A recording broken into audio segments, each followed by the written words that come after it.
Harvard researchers have found children who live in high fluoride areas have significantly lower IQs. Enjoy your extra big-ass fries. Hello, this is Hank Hill, and I'm telling you what, you need to listen to Alex Jones. Researchers found members of Congress, on average, speak at a 10th grade level. Most Americans read at an 8th or 9th grade level. Look now, I'll talk slow so as you can understand me. It was just a few thousand years ago that our ancestors were using primitive grunts to communicate. An internal investigation that shows the agency targeted the Tea Party and conservative groups. That does scare me. I think I'm just going to make sure to not use the words Tea Party or Constitution in any of my work. All right, who are you? CIA, FBI, ATF? While gun ownership is at an all-time high, crime is down. No one will be able to be armed. We will take all weapons. The Alex Jones Show, because there is a war on for your mind. Hitler took the guns, Stalin took the guns, Mao took the guns, Fidel Castro took the guns, Hugo Chavez took the guns, and if you try to take our guns, 1776 will commence again if you try to take our firearms. The answer to 1984 is 1776. Yeah.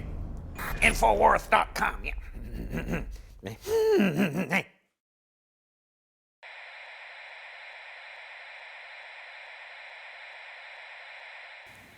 Judge, what is the secret of the universe? The secret of the universe, damn. That's a good one to start with.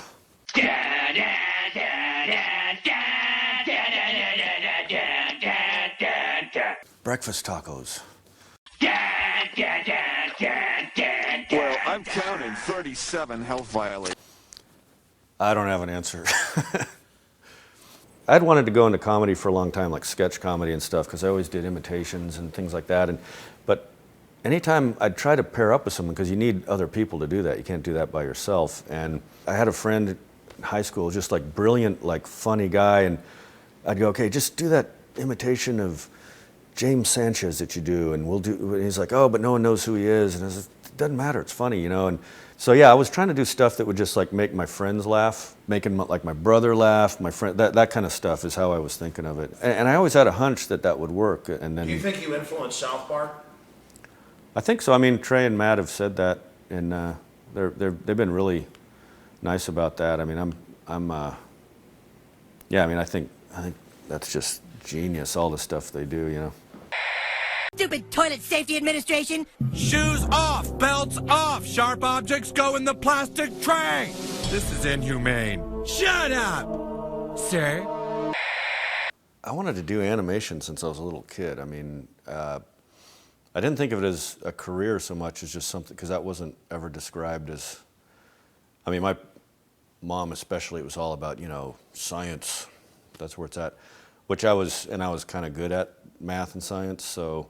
But animation was my burning desire. I actually kind of hit a fork in the road when I was, I don't remember how old I was. I'd saved up money from a summer job, and I had a paper out, and I was going to either buy like a 16mm camera that's single framed, or I was going to buy, then I decided, okay, I could buy a bass, an electric bass. And then I started looking at the price of film and was like, you know what? That's just not possible. And the bass was going to give me a social life if I could be in a band or something. So.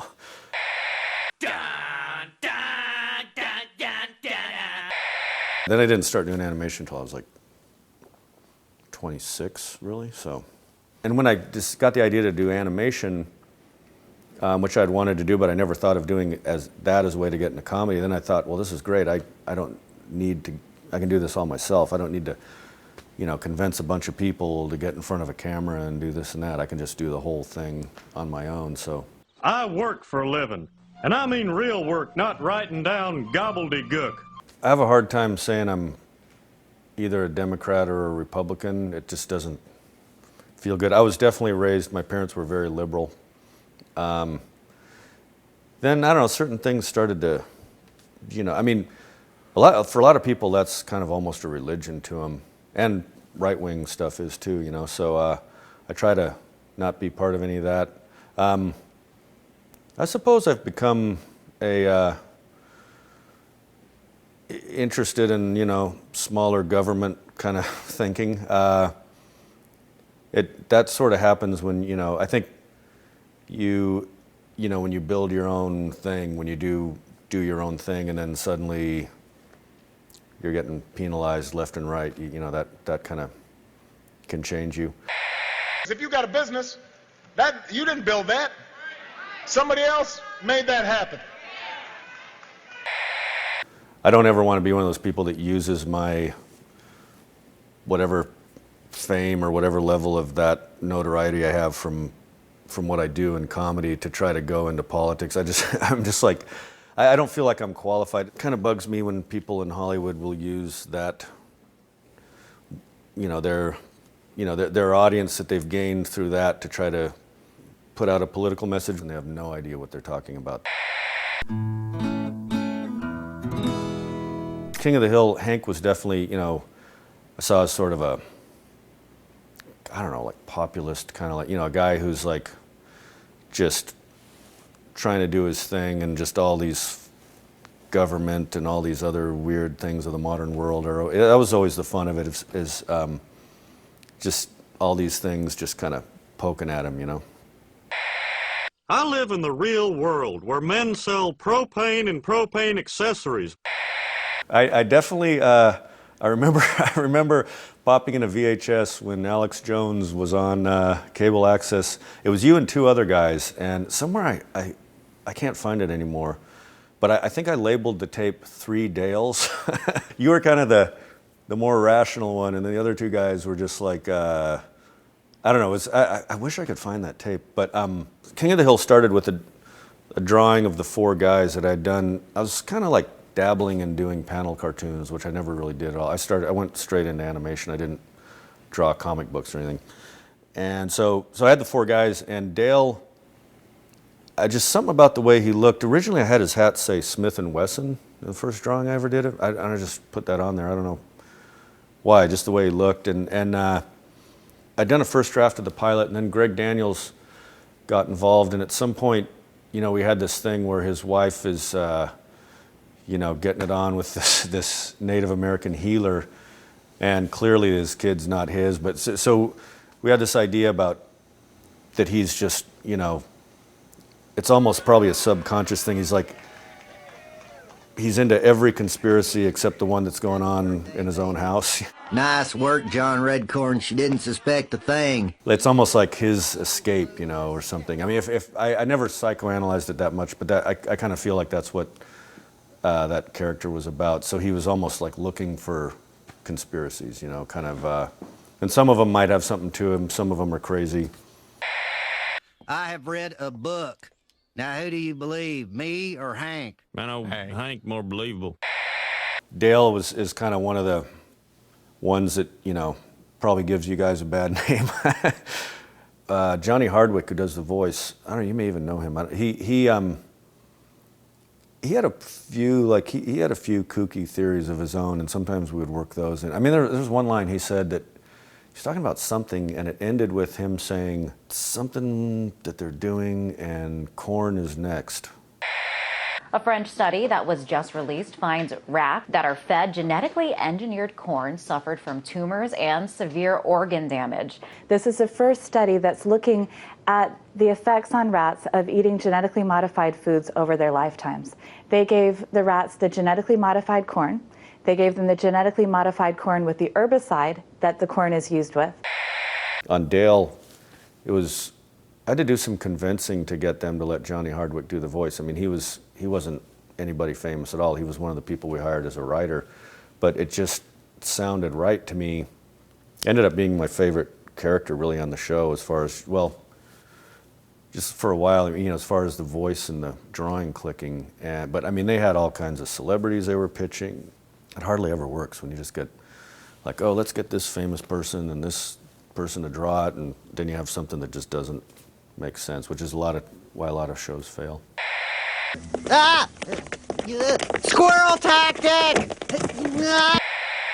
Okay, I grew up in Albuquerque, New Mexico, which definitely influenced a lot of what I do, because Beavis and Butt-Head to me is kind of set in a sort of like eastern New Mexico, West Texas type environment, you know, where everything is just sort of, people are bored, teenagers are bored, and there's like, it's nothing to do, it's hot. It's kind of a recipe for disaster. And so that was definitely an influence on Beavis and Butt-Head. Although, you know, I don't think I've ever told this story, but so my grandfather on my mom's side lived with us, and he died when I was, I think, in junior high, and like 76, whatever. And he, we found out he had a 16 millimeter Bolex camera that was there, and I was like, wow, okay, there's a camera in this house. And so I waited like a good 2 or 3 months before I, you know, after he passed away, to say, hey, could I borrow Granddad's camera maybe? And she said no. And then like I waited another 6 months and no. Waited like a year, no. So that's when I thought, well, okay, maybe I'm just gonna buy one. And then I looked into how much they cost and just couldn't pull it together. Years later, when I was, like I said, like 26, and I got the idea again to try doing animation, I ended up buying the same exact camera, because it turns out that's the perfect camera to single frame and shoot animation on. And finished my first animated short, first couple, ended up getting them on like Comedy Central and stuff. Sent a tape to my mom, and she said, oh, that's interesting, you know, you probably don't remember, your grandfather had a Bolex camera. I'll see if I can find it. I was like, no, I remember. I was like drooling over the idea of just being able to get my hands on it, you know, but it all worked out. But yeah, it was kind of, in a way, it was probably good, because it kind of, by the time I was able to actually do it, it had been a fantasy. It sounds weird, but it was like a fantasy of mine for so long to do animation. And so when I finally did, I mean, I didn't take it for granted when I had the opportunity to do it. So probably was a good thing, actually. Y'all got that in there? Large fries, pie, large coffee?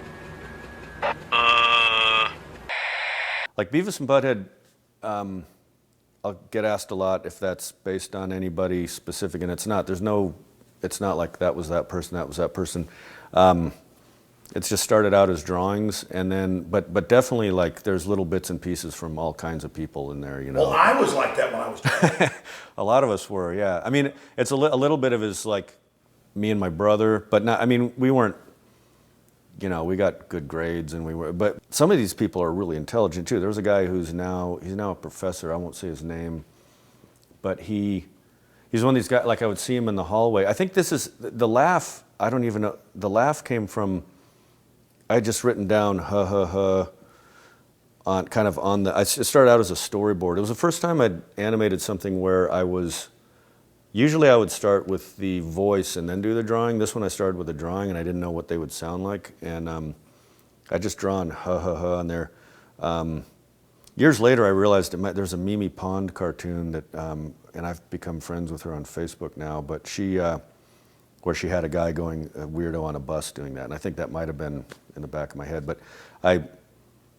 I started doing that laugh, and I was kind of like going like, this is reminding me of something. Didn't think about it till probably 2 years into the show that there was a guy at my high school who he was really smart, stoned all the time, but you'd see him in the hallway, and I would always see him when the hallway was empty, and he'd just start like, he's one of these guys that he'd start going, hey Mike.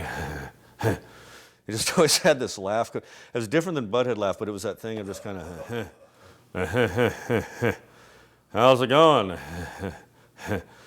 And so when I would do the voice, I would just kind of do the, and I would be doing it sort of to get into character, to get the voice sounding right, and then I'd go, well, that kind of sounds funny that he's just laughing all the time anyway. And then I realized later it was probably in the back of my head because of this guy who used to just kind of talk like that. But there's a lot of that, little bits and pieces of people. There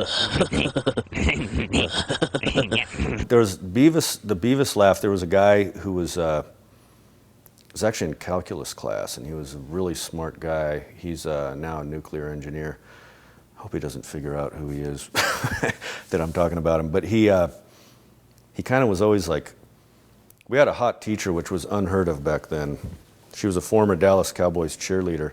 Anyway, he would get really excited, and he was biting his lip all the time and just kind of going like, like laughing at everything she said. So I started out Beavis doing the spastic laugh like that, and then around like season 2, I started getting like where I don't even know if I can do it now. I'd get into the higher register. I'd get into this like kind of higher register of like where he's like kind of going. I have to warm up to it, but I started out with that laugh, and then I just kind of made his voice sound like the laugh, just like raspy, you know. The animated shows that have really taken off are when somebody, it's usually the person who's animating it doing the voice, which is other than The Simpsons, but I mean The Simpsons, the voices and the characters just match. They're really well done. But like, you know, you look at like Family Guy or South Park or Ren and Stimpy, it's like, you know, somewhere in those guys' heads, it's like it makes sense. Those voices sound like they come out of those characters, and I think that clicks on Beavis and Butt-Head too, especially. Now I'd say Beavis and Butt-Head probably. That's probably the thing I'm most proud of. I think probably the best thing I've done. There were moments of making Office Space where I thought this is like what I was born to do, but then I think it's probably Beavis and Butt-Head. I mean, King of the Hill probably overall is overall the best thing I've done, but Beavis and Butt-Head, like some of it, there's about a third of it that's not that great because we were cranking them out so fast at the beginning of that show. I mean, it was just like MTV just going as many of them as you can make. It's on every day. There's no quality control. They didn't know how to produce a show. Nobody did. It was a train wreck. But so I ended up, the episodes I liked, I ended up spending all my time on, and those ones I think are great. Are probably the best stuff I've done. But and the new Beavis and Butt-Heads I think are as good or better than a lot of the old ones. But King of the Hill overall is probably like a good, more less spotty, like just, you know, good quality, consistent.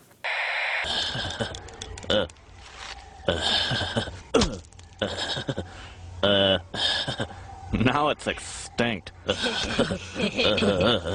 You know, I grew up very liberal parents, like thinking gun control is the way to go. You know, it's that Michael Moore movie, that was Bowling for Columbine, kind of actually made me made me think like, I mean, he's not trying to, that's not the effect he wanted, I don't think, but he's like that movie kind of makes you think, no, gun control is a bad idea. I mean, to me, if you look at it, like, I don't think that's what he's trying to do at all, but like, he mentions Canada in there, and he says, you know, there's lower crime there, and same people own guns, and I don't know. I own guns. I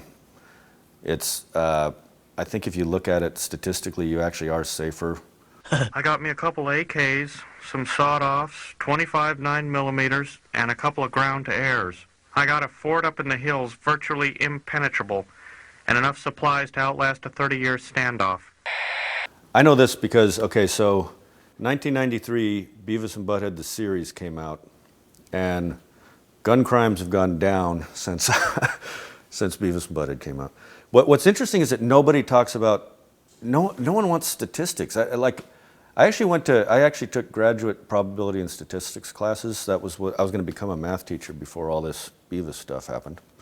But when I was getting blamed for all this like downfall of youth, that whole time crime was going down in almost every category from the time. I mean, if you really wanted to make a correlation, you could say Beavis and Butt-Head is saving the world, but that's stupid. That really doesn't make any sense. But it makes more sense than saying this particular thing happened and this particular thing happened. You know, but really, like statistically, there's no correlation. All right, who are you? CIA, FBI, ATF?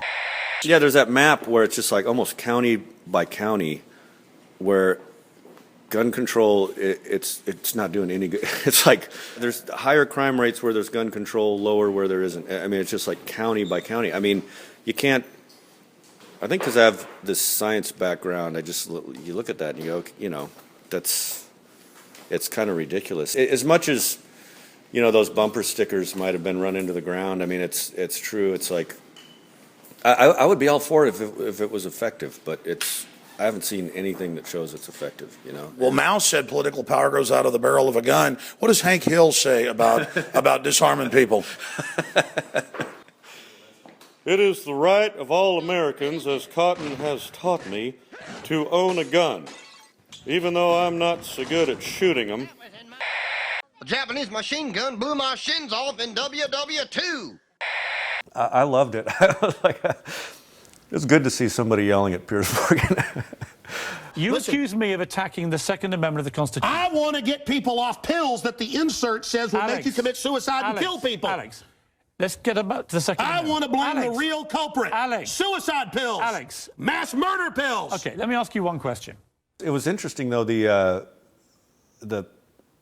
way it seemed to be spun on all these websites. There's all these websites now that have a bunch of hipsters on them who will just kind of play a clip and grin and chuckle about it. And that's how I saw it. I can't remember what it was on. I was thinking, hey, right on, Alex, go for it. Well, and everything you were saying was true, too. I mean, the clip that I saw. Because you were talking about, Hitler took the guns, Stalin took the guns, Mao took the guns, Fidel. And if you try to take our guns, 1776 will commence again. If you try to take our firearms, doesn't matter how many lemmings you get out there on the street begging for them to have their guns taken. We will not relinquish them. Do you understand? Something like that. I used to do you really well. I can't it was the what was the water filter commercial you used to do, or it's been a while. You think I'd have it down now, though. I was just hanging out with you last night. Look at these headlines. IRS targeted Tea Party groups for scrutiny, searching words like patriot, Tea Party. That does scare me. I think I'm just going to make sure to not use the words Tea Party or Constitution in any of my work. That's pretty evil. I won't. They're calling it the constitutional restrictions or whatever they referred to it as.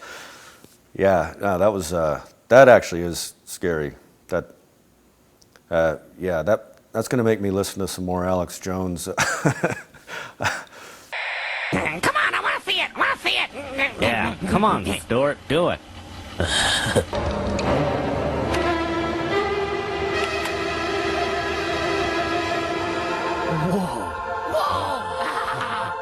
Oh my God!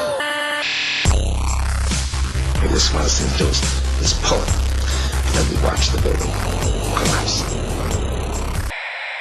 Well, if I was to get heavy and deep on it, I think the one thing that's made me tick or makes me, other than just wanting to try to be funny, it tends to be, and I don't overanalyze, but then, when you do this long enough, you do analyze. I think what it is probably, I think a lot of us are just kind of out of sync with the way the world is right now, like the way the modern world, we're not prepared for it all the time, and there's a lot of stuff that's messed up about it, and I think that's where a lot of my comedy comes from. It's like things that, anything from being stuck in a cubicle to being stuck in classrooms that you don't belong in, those kind of things. I think that I get a lot of material out of that. I gotta get out of here. I think I'm gonna lose it. Uh-oh. Sounds like somebody's got a case of the Mondays. When I started doing animation, I wasn't trying to get rich. I wasn't trying to get, it did not seem like I could get rich off that. I thought, I really just, it's just like a desire to just express something that's hard to describe, and if I could describe it, I would probably be more of just a flat-out writer or something like that, and so a lot of this stuff is like, it's always very hard to describe Beavis and Butt-Head to people who just ask if they haven't seen it.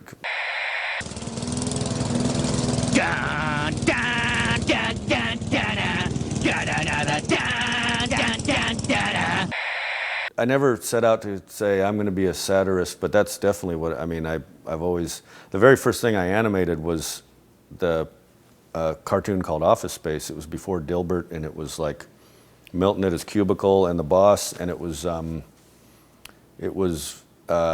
I wanted to do just a series of office characters because, you know, when I grew up, it was a little, like I'm 50, so like an office job was considered a good job. Like it's like, oh good, you don't have to work construction, okay?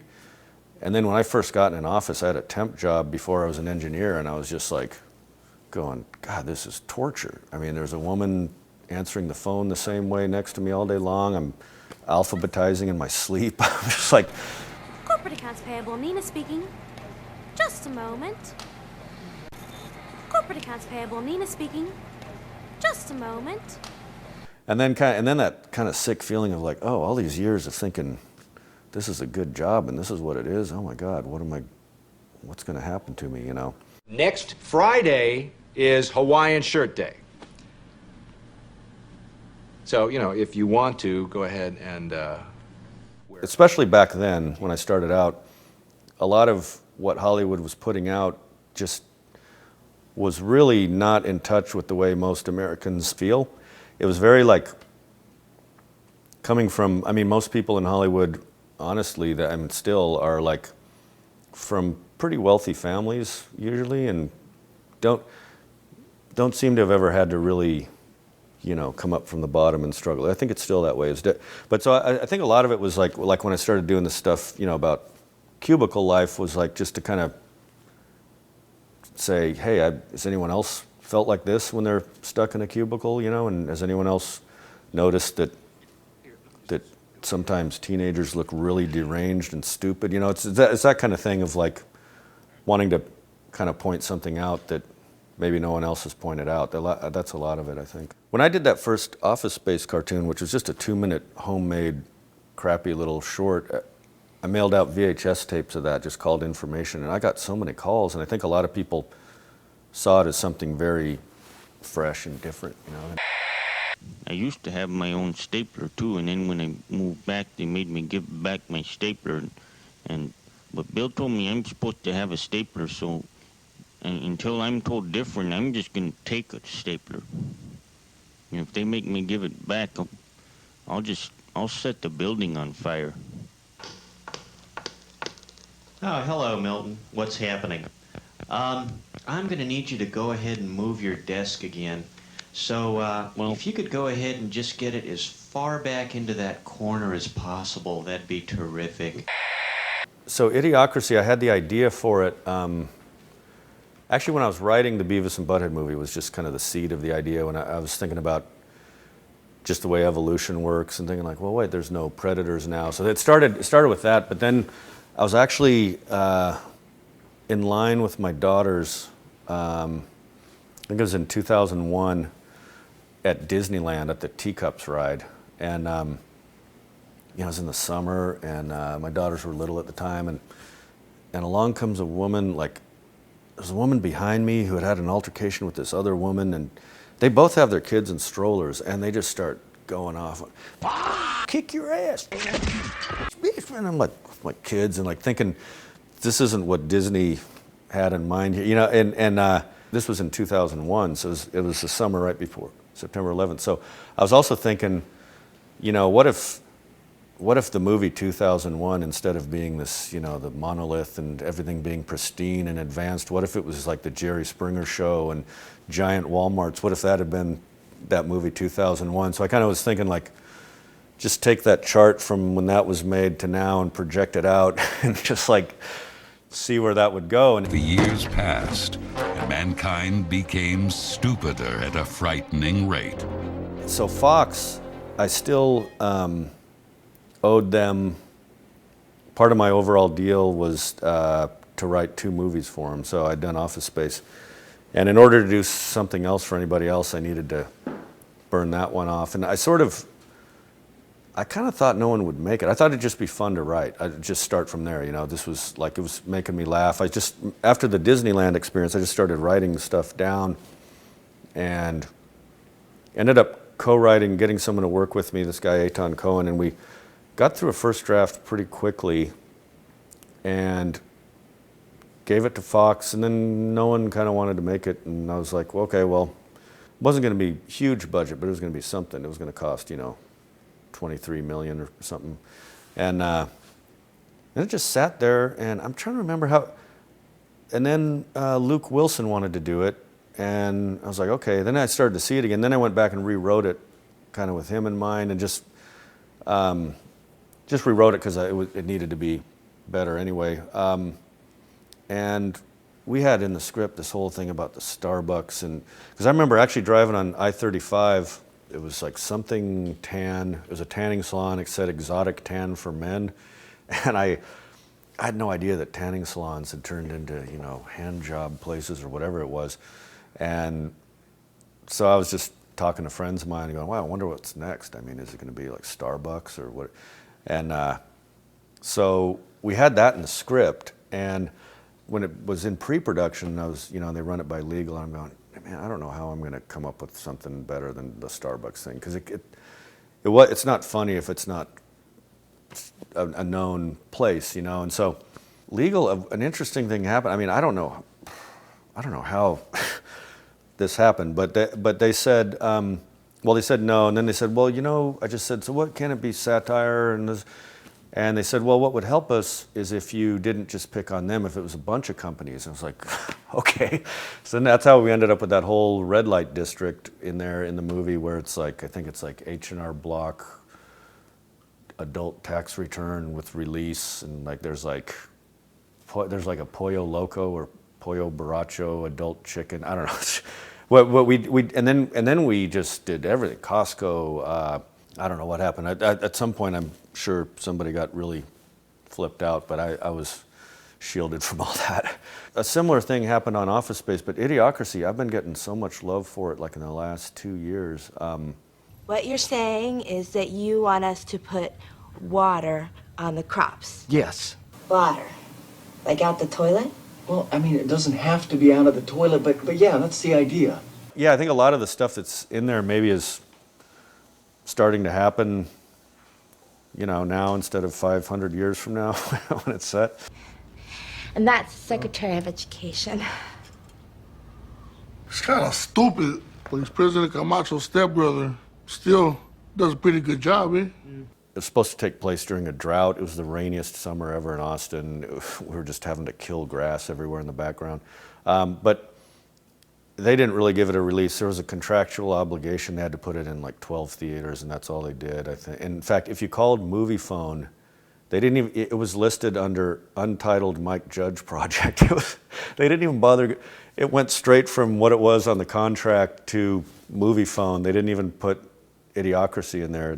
Dwayne Elizondo Camacho, 5-time Ultimate SmackDown champion, porn superstar, and President of the United States, had called a special summit with the smartest man in the world. So you smart, huh? No. I thought your head would be bigger. Could look like a peanut. Let's get you sworn in. Well, I do know what they told me, and I finished the movie at least like, I want to say like 9 months before it came out. It was in the can. I'd finished the mix. I'd turned the whole thing in. What they told me was it didn't test very well, which a lot of movies don't. You know, Office Space didn't. Whoa. I think I just figured something out, Beavis. What? This sucks. Yeah, it really sucks. This sucks more than anything that has ever sucked before. The way movie testing works, they have these sheets, and it says excellent, very good, good, fair, and poor. For it to count at all, it has to be excellent or very good, I think. So if they say good, that's just a 0 for you. So a lot of people, if it's a weird movie, they'll go, oh, it was good.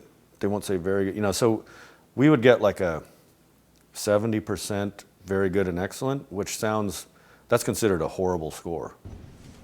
I'm fixing to commensurate this trial here. We gonna see if we can come up with a verdict up in here. Now, why you think you done it? Okay, number one, Your Honor. Just look at him. He talks like a fag, too. And B, we've got all this, like, evidence.